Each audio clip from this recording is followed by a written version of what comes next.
Cítiš zmenu. Tvoja samotná existencia je v troskách. Cítiš dých umierajúcich vzťahov. Zrazu nič nedáva zmysel. Inšpirácia sa vytratila. Nevieš znova rozprúdiť svoje vášne.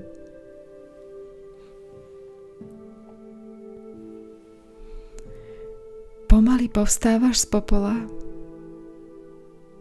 Znova objavuješ seba. Na povrch vychádza tvoja jemnosť a citlivosť. Tá, ktorá bola ukrytá pod bolesťami, spôsobenou prílišnou tvrdosťou života. Je to cit vyrezaný z bolesti.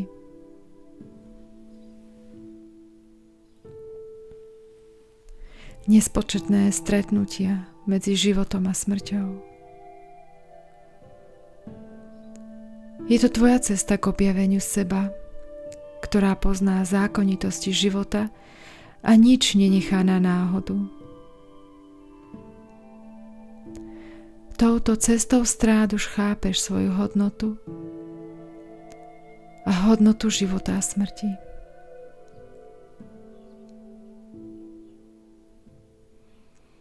Sny a túžby, ktoré sa vytratili do úzadia, vytvorili priestor na prijatie seba, založené na odpustení.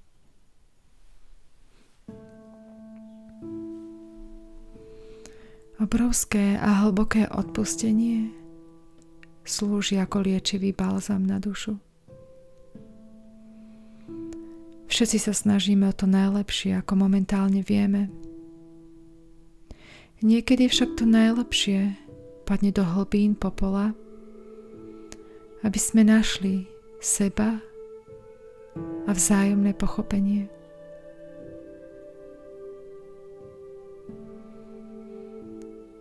Cítiš tu bolesť zlyhania a bezmocnosti.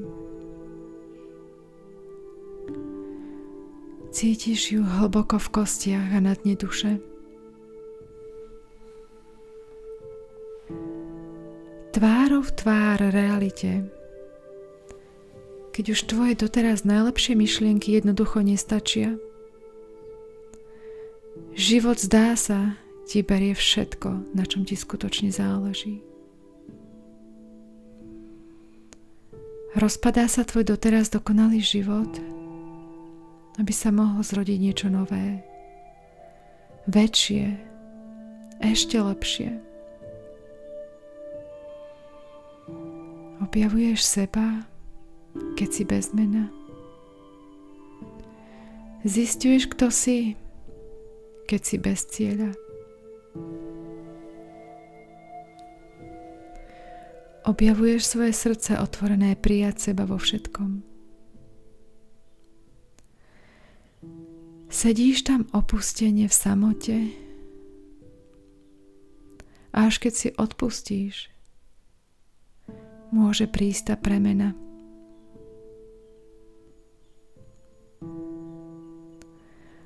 Až tak sa môže zrodiť tvoja nová verzia a tvoja sloboda.